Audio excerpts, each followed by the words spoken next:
Good afternoon, everyone, and possibly good morning or good evening if you're watching in different time zones or you're watching the recording for this video interview. My name is Marilyn. I'm the CEO and founder of Customized Training Solutions Private Limited, or CTS, and we are passionate about helping leaders and organizations who are continuous learners and action takers to transform and thrive by co creating customized programs with our world class resources and partners. We have served over 3,000 leaders from 30 countries in different industries, including Petronas, Sony, ProLife UK, Ayala Group, Chevron, Tencent, Jollibee Foods Corporation, and Shell, to name a few. Experts says that the pandemic will last for the next 4 to 5 years. And this is why we are organizing several interventions, including this interview, to help leaders who don't know how to stay relevant and adapt in the new normal, those who find it stressful to lead and ensure performance of a remote team, and for those who are afraid that you can't keep your team and business, so that you are able to stay relevant and continue to lead effectively in any situation. It's my great pleasure to introduce our leader for today, Rajesh Dhillon. He spent 21 years as a naval officer. He considers himself blessed to be in the second wave of his passion, human interaction. Balancing teaching at the Nanyang Technological University and the Singapore University of Social Science, Rajesh spends his time formulating as well strategies and expanding the regional outreach of Advisors Alliance Group Private Limited. And being a huge people person, which I can see, he see much potential in linking up the elements of knowledge management and agile with organizational development internally and externally, and that's where I've actually get to know him as a director of Acies Innovation. And I was wondering, in fact, if he is still sleeping. Without so much further ado, I'd like to bring in Rajesh. Hi. Hey, hi, Marilyn, and good afternoon and good morning to those who are all over the world. Yeah, if it's evening for you, I'll be thankful, and good evening to you then. Yes, I think on the part of New Zealand or somewhere there, it's about to be evening, right? Yeah. That's So, yeah. So, anyway, let's jump in right to the questions. Um, in fact, the first three questions is mainly to have a better understanding of from your experience and your perspective, so we would know where you're coming from.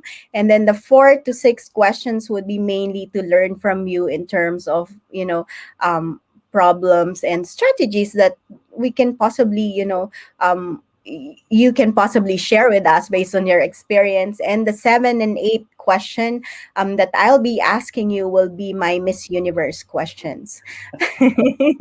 So be ready for that.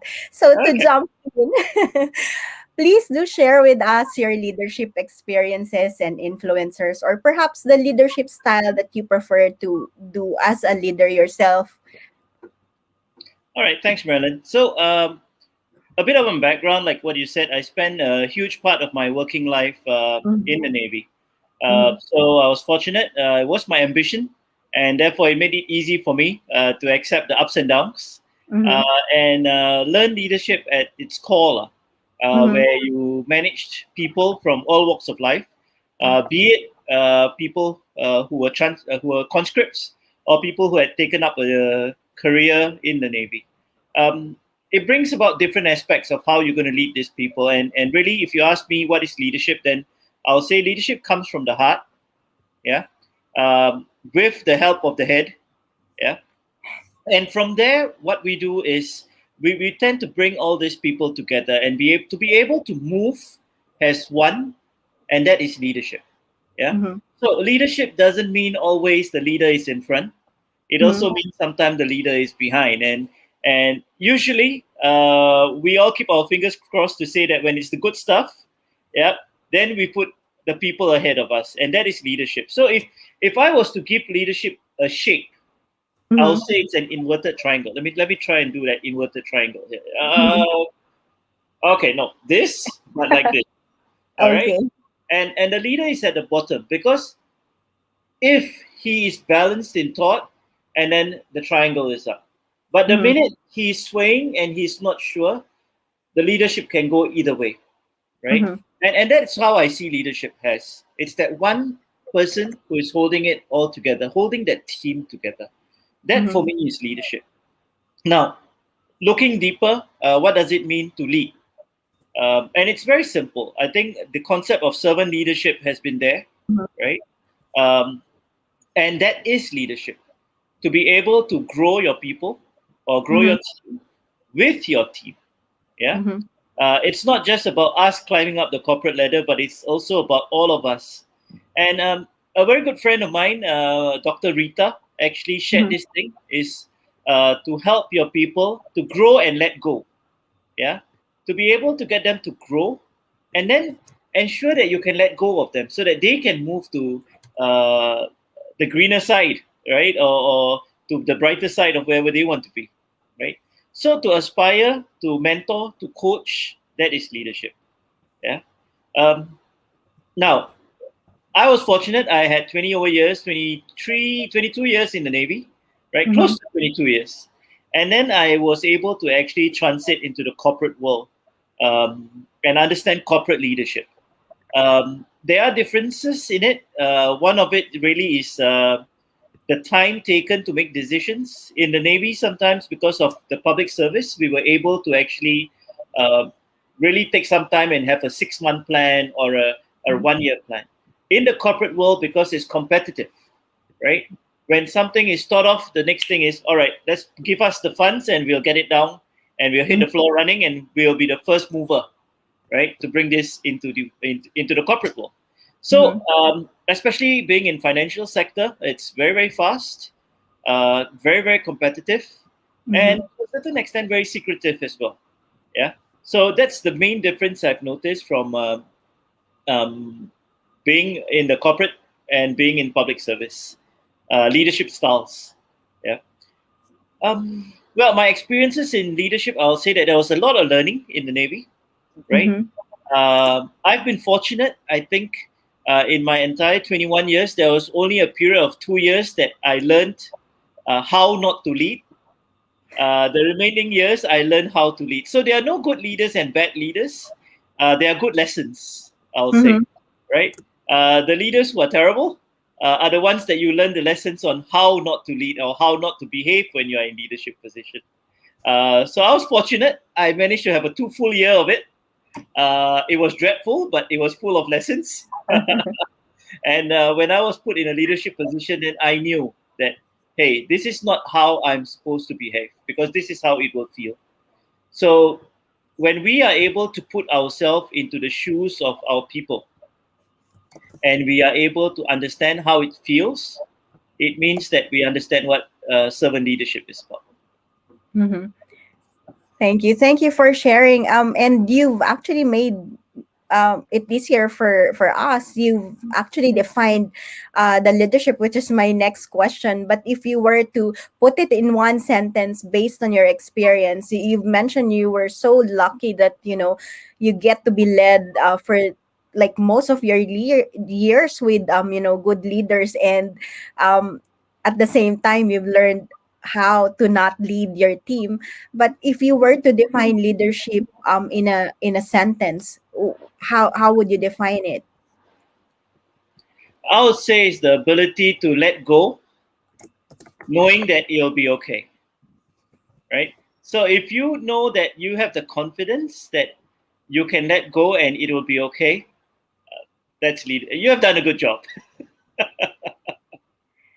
Wow. And I think that's also one of the challenges of most leaders, the trust and the letting go part. Like, we've always heard a lot of leaders who are still micromanaging, right?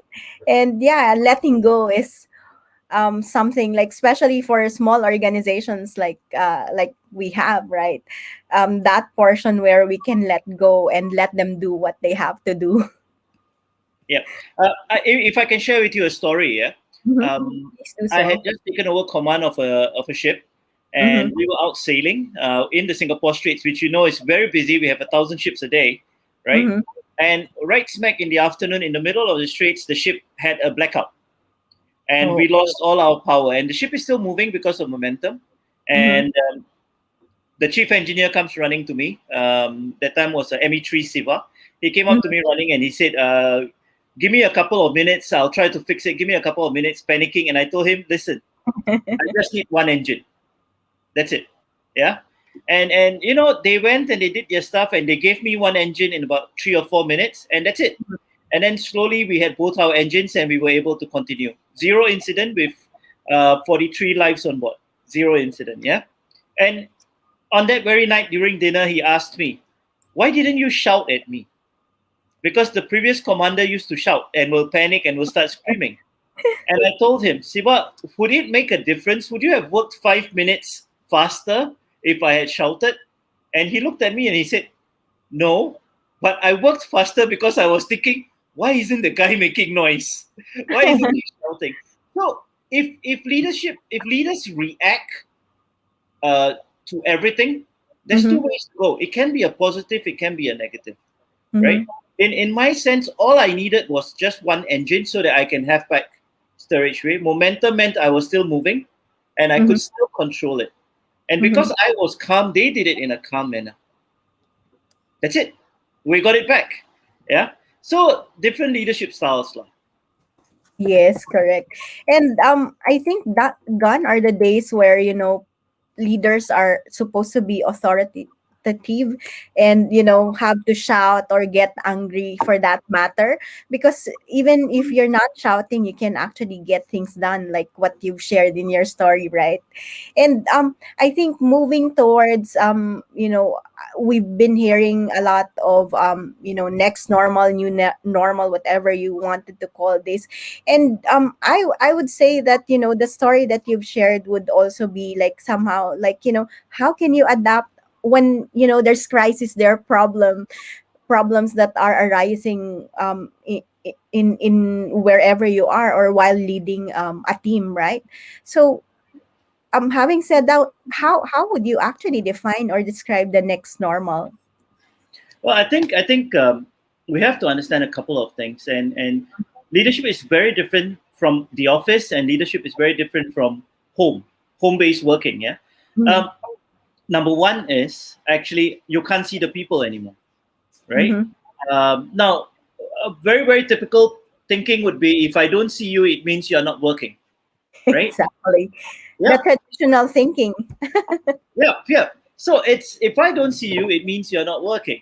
But in Mm-hmm. today's world, work is being done at all points of time, at any time of the day, right? Mm-hmm. At any time of the day, and and they are working from. It doesn't mean that our staff are just working from 8 to 5.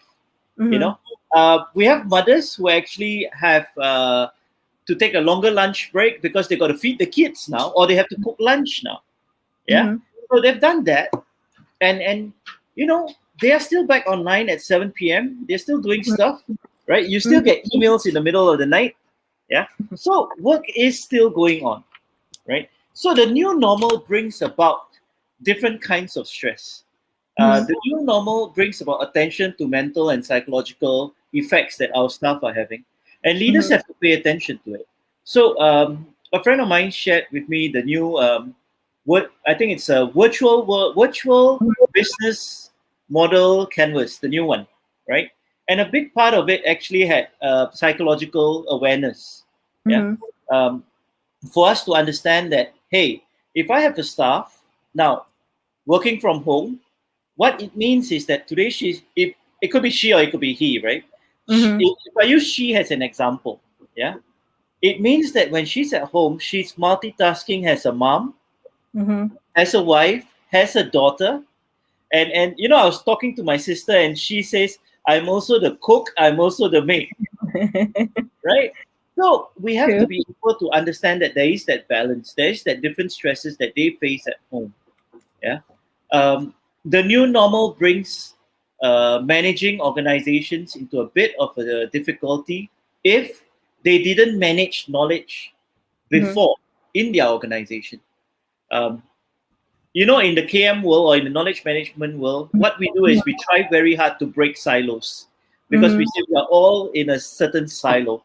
And we talk about collaboration, we talk about collaborative spaces, we talk about physical KM, which means your walls need to be glass so that you can use markers and write on them, right? Now, when COVID happened about a year ago, slightly more than a year ago, what happened is everyone went into a personal silo called the home office, right? And leaders have to understand that, hey, they have to learn how to join and connect these people, because while the home is the silo, the culture, the organization culture, and the mental model is still collaborative. So we need to leverage on that. And that's what I've seen the new normal to be, right? A lot of virtual collaboration space, like what we are doing today, right? Uh, a lot of um, flexibility in time. And I will say there has to be a lot of trust that the job will be done. And I love that part that you've mentioned. It's all about breaking those silos. And even as working in the office itself, it's been always the I would say the challenges in organization, because they, oh, this is my task, this is my role, and I focus on this, I don't care about the other one, when we in fact are supposed to be integrating or collaborating to each other. There's one direction, there's one goal, in fact, or if I can say that. And we have different functions that goes towards that goal, right? And you've mentioned earlier about knowledge management, and not a lot of people are actually so familiar with this one. um, but I thank you for sharing what knowledge management is to you. But what's actually the connection of knowledge management in terms of leadership, or integrating the organization in working effectively and breaking these silos, like you've mentioned earlier, now that we are living in the new normal? Well, to say what knowledge management is, or that many organizations don't understand what knowledge management is very true. Mm-hmm. But the fact is, everyone is doing it. So Okay. if I use a simple example of learning at workplace, right? Mm-hmm. We all know that we have to learn in Mm-hmm. order to improve stuff. I have someone who goes out and he does the sales, and during the sales process, he met with a certain objection, right? Mm-hmm. So let's say he meets a client. Client says, "Hey, you know what? I don't have my finances are not right now. I don't have money, right?" Mm-hmm. Obviously, the consultant has done whatever checks he needs to do. He knows that there is sufficient funds, but client still says this. So Mm-hmm. this is the objection he faced, and he, let's say for example, he tackled it. He Mm-hmm. managed to highlight and let the client know, hey, this is the impact if you don't do this, and Mm-hmm. this is what needs. This is the void that you're going to face, right? Now, I had that. We had a. Let's say the consultant had that experience when he was out in the field. When he comes back and they do their group sessions or their morning calls and they sit together. Hey, how was your day yesterday? What's your reflection of your day? And he Mm-hmm. says, hey, you know what? Yesterday I had this situation. This Mm-hmm. is how I handled it. And Mm-hmm. the client actually understood. And he said, yeah, you're right. And then I made the sales, right? Mm-hmm. Mm-hmm. Now, for the rest of us sitting in that team and listening to him, we have just captured a strategy to elaborate to our client how Mm-hmm. and why he needs to do this purchase, right? Mm-hmm. What is the impact that would happen if he was put in a situation where he needed this stuff, right? Mm-hmm. So, what one consultant learned when he was out on the field Mm-hmm. has multiplied to become lessons for all my salespeople, Mm-hmm. and this becomes another tool in their bag when they go out there. Now, we have just transferred knowledge. Mm-hmm.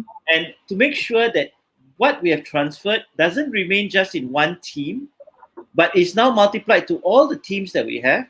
Now, Mm-hmm. how are we doing it? Are we going to use, well, there are organizations that use WhatsApp to say, hey, this is what happened to me. This is my learning. This is how I what I've learned. This is how I solved it. We use WhatsApp. We use Slack. Mm-hmm. People are using Miro now, and they're using all kinds of tools that they have. Mm-hmm. That's KM tools and KM technology there, right? The Mm-hmm. lesson is being stored in your organization in a repository, and then maybe it's even taken up, and SOPs are being changed. Hey, Mm-hmm. in the new norm, this is how we have to manage our new clients, because our clients are now more aware, right? We can tell them that they have to search blah blah blah. This is the impact. So we have actually reused the knowledge there. So using that simple example clearly Mm-hmm. states that every organization has knowledge. They Mm-hmm. are they are charting it, they are noting it, they are sharing it. Mm-hmm. The question is, how do we manage it? Mm-hmm. Um, and of course, to manage it, you need a strategy, you need objectives, and the most important part of anything in KM or knowledge management, the Mm-hmm. first thing actually is leadership. So to True. be able to have the leadership buy-in and to have that leadership speak the same language, the Mm-hmm. importance of us sharing, the importance of learning, right? When the leaders speak this language, the people will automatically follow. And Mm-hmm. that's where cultures comes in, because the organizational culture also depends on the leadership style. Mm-hmm. Yeah, if that everyone's mentality is what's in it for me, it's going to be very tough. Yeah. Mm-hmm. So slowly we got to make it that everything that I grow because you shared. Mm-hmm. Therefore today I share because the next person can grow. Yeah. So that is the logic that I've learned a lot in this current organization that I was with, Advisors Alliance, right? Mm-hmm. That mental model of giving back, right, is so strong that regardless of seniority, right, Mm-hmm. when someone is sharing something, even the most senior is sitting down with all ears and saying, is there a new strategy that I can use? Is that a new tactic that I can apply? Regardless of how many years these guys have been consultants, I observed it and I said, very different from the military, yeah? Mm-hmm. Because the military, as you grow up the ranks, sometimes is you meet with a, I know it all, right? Mm-hmm. Whereas in the business corporate world, and because everyone was running on their own, right? One person's learning was always multiplied, and Mm-hmm. that was a big difference. Oh, that's great. I mean, that's, I think, something that most companies might be missing out. I mean, they are already possibly using it, like what you've mentioned, but and yet they are not really maximizing or optimizing it because they don't know that they're what they don't know or they don't know how to keep it within the organization and to multiply it like what you've said within the organization. So thank you so much for educating us on that part. And moving on to the next question, so from your experience both in the military and as a corporate leader as well, and working with corporate leaders uh, through the services or the solutions that you provide, what would you say would be the top three problems that most leaders do face? Okay.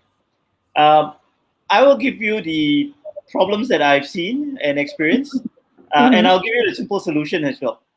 Yeah, Oh, I'll try. Okay. okay.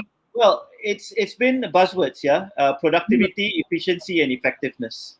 Mm-hmm. This is the top three issues that everyone faces, right? And the solution to this is very simple. That is exactly what managing knowledge gives you. It gives you Mm-hmm. better productivity because you are able to streamline your processes. Mm-hmm. Right? It gives you efficiency because people are working with up to date knowledge. Mm-hmm. People are able to make decisions without always coming back and giving, can I do this? Can I do this? Mm-hmm. And with productivity and with efficiency, right? What you're doing is you're going to get more done at a faster pace of time, and Mm-hmm. therefore you're going to be able to cut wastage and Mm-hmm. be more cost efficient. So, Mm-hmm. if you ask me in a corporate world, sorry, if you ask me in a corporate world, what is not what benefits does managing knowledge give us? My answer is very simple. I'll say it's going to improve your productivity and the efficiency of your people, and ultimately, what bosses want to hear Mm-hmm. is it going to cut my costs? I will say that you'll bring in more profits and reduce your wastage. Mm-hmm. And we at Acies, we've done a couple of this, is it with corporates or with non-profits, Mm-hmm. and we are confident to say that this will happen. Yeah, Mm-hmm. based on the experience that we have done. Mm-hmm. Thank you for sharing that with us. And yeah, I think a lot of organizations, I would agree with you that, they always face this problem on how they can actually increase productivity, efficiency, and especially, on the cost, how can we save on this? How can we increase profitability is always the question, right? And so, having said that, what do you believe will be the important leadership capabilities or skills that you must have to empower or this next normal to be able to continuously lead effectively or address those problems that you mentioned? Okay, I think in Singapore right now we've all heard everyone's using the word agile, right? Mm-hmm. And everyone's the next few. There are three words that are very exciting right now. Mm-hmm. Number one is agile. Number two is transformation, and number three is Mm-hmm. communities of practice, right? Mm-hmm. Um there's a lot of similarities between the agile models and knowledge management Mm-hmm. as to what the objectives are. Yeah. And I'll say to be agile is something that we all have to be, right? Um, the entire agile model means that there's a constant feedback loop, there's a constant improvement loop, right? Mm-hmm. And we don't look back and make mistakes. We move forward and improve. That to me is how I translate agile. Yep. Mm-hmm. Uh, well, transformation is a humongous dinosaur, if you ask me. Yeah. Transformation means not so much about making small changes, right? Not all transformation is digital. Yeah. Mm-hmm. Transformation is going out there and going wow. Yeah. Now, COVID actually brought a bit of transformation to many SMEs who were very traditional in the sense that their only customer supply line was actually the walk-in customers, Mm-hmm. right? Or their traditional customers, and they have gone online and they've, with be it either on fintech, e-payments, or be it tie-ups with the bigger brothers out there, whether it's with Grab or Lazada or Shopee, and getting their products online. Yeah, that for the small SMEs was transformation in a big way. Mm-hmm. Yeah. Uh, I think the other focus has to come on, like what I said, communities of practice, the last one. And that is where you have peer to peer learning. Um, you know, Today, with all of us at home, running workshops in the office or even doing a simple stand up, yeah, and doing a reflective exercise, it's not so simple anymore. Yep. Mm-hmm. And to learn from let's say to learn from a speaker who's invited compared to Mm-hmm. learning from a peer who's on the ground brings different aspects, Mm-hmm. and brings different skill sets to that worker. Yeah. So in communities of practice, the emphasis right now should be on workplace learning. We've Mm-hmm. seen some uh, there are more questions on that right now. Yep. Mm-hmm. And what we are doing, we are partnering with Acies is partnering with someone to actually bring workplace learning and improving the LMS system. Yeah. Bringing workplace learning into your mobile device so that you can do it from home. Yeah. Mm-hmm. Or making sure that we have enough cybersecurity things in place so that our secrets are not leaked out while you're serving at home and things like that. So Mm-hmm. bringing important office documents into the worker's home so that he's able to have information at his fingertips to make that decision quick. Um, in giving him the opportunity to learn while he's at home, um, building that virtual collaborative space, all this comes into workplace learning. And this is what is going to be the stress factor for the leaders in the new norm. Mm-hmm. Because sometimes things like this cost money, but from my experience, it's not too much. The fruits will come, and it will be sweet. I totally agree with you. And sometimes I would even say that, it's about paying now or paying more later, right? Because sometimes some leaders do think that it's just a good to have. Learning is something that is a good to have, and yet it's actually necessary for people to learn, people to grow, and be able to transform in, like what you've said earlier, in small ways or big changes, right, in the organization. And part of being able to adapt in this new normal is to have that part where they get to engage, to learn, to from each other, whether it's from peers to peers or having like uh someone leading them to learn, right? Yeah. So and that's where learning is continuous learning, to be exact, is important in being able to have the ones that you've shared, from being agile, being transformational, and even being able to work in communities, right? That's right. Yeah. You were saying about paying it now, paying it later, and since Pay I was more in the military, since I was in the military, there is this quote, I can't remember from who, but it did state that more sweat in peacetime means less blood in war. Yeah, so it's exactly for this. It's exactly the same quote that you said. Yeah, the little money you pay for your training right now means there's going to be a big client coming sometime. True, true. And that's why, even personally, I mean, I'm not doing this. I'm not saying this because this is my business or these are the solutions that I provide, but I'm actually a living example of these. I mean, I started from being just an employee to moving to as an entrepreneur, right? I mean, I need to have coaches and mentors, and I'm walking the talk. I have like, what, how many coaches and mentors from around the globe, in fact at this current moment. So I have coaches for for different from marketing to business to self mastery and all those stuff. And All it right, really that's awesome. You can coach me now. yeah, sure, why not? All Yeah. right. So anyway, so back to the questions. My next question with you is, if you have a magic wand and can use it, what will you do with it? And if you would like to share with us why, feel free to do so. If I have a magic wand, yeah, I think Mhm. I'll make managing knowledge part of everything. Mhm. Um, it may be a bit biased saying this because I've been Mhm. studying knowledge management, and I practiced it before I studied it. And my first mentor was very strong in aspects of KM, Mhm. but I was able to see the practical and the good of it Mhm. before I studied and got educated in it. Mhm. And I practiced it even at home Mhm. in how I manage the kids, right?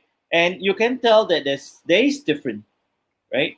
Mhm. Um, Now, if I had that magic wand, Mhm. my first organization that I would want to go to would be all the NGOs out there, because I think they are doing lots of good work, Mhm. and sometimes they are volunteer run, so volunteers come and go. Mhm. So we have to pick up and record what is the good and make sure that we are able to leverage on all these experts who are with us, Mhm. be it a short period of time that they can volunteer, and so Mhm. that we can always continue. So my Right. magic one would mean that we are in a spiral. Yeah, organizations have a choice whether they want this spiral to move down, but I would like the magic one to make KM part of it so that the spiral will always move up. Awesome. Yes. That's great. And I believe like this also helps in terms of continuity and sustainability in an organization, because that's, if you really want to have a sustainable outcome or success within your organization, you really have to do something that you can sustain, and you can, there will be continuity. And that's where, like you've said, knowledge management and continuous learning falls in, right? Yeah. So, and the last question would be, if you were to ask yourself a question that you can best answer, what would it be? The question would be, if I didn't wake up this morning, would I have, would I would I be okay knowing that I've done my best? Um, and I think leaders have to ask yourself this question. Um, well, one thing we have to be very clear: leadership is not permanent. Mm-hmm. We may have end of contract after 2 years or 3 years, but nothing can guarantee if we are going to wake up in the morning, Mm-hmm. right? So if we all ask ourselves that, hey, if I didn't wake up today or if I didn't wake up yesterday, right, would I have done my best, be it for my family, be it for my team at work, or be it for my organization? And if we have that question at the back of our head Mm-hmm. whenever we are at work, what it would mean for me is that we'll be doing our best every day at work. Mm-hmm. Yeah, looking out for our people, be it for their mental health, be it for their growth, be it for their jobs, sustainability, looking after diversity, right? Finding that balance and being fair. And if we can sleep with our heads on our pillow peacefully, then it's awesome, lah. True. I love that question. And I think it's something that we should ask ourselves every day, right? Um, so that every day is a fresh new start, and every day we have the opportunity to serve, the opportunity to add value, and the opportunity to be able to do our best, like what you've mentioned, right? And not doing, like, wasting time and all those nonsense. Thank you. Thank you so much for all the things that you've shared. It's very inspiring. It's it has shown us like how a servant leader you are, just from your answers, and for sharing with us your experience as a leader for both experience in the military and the corporate as well.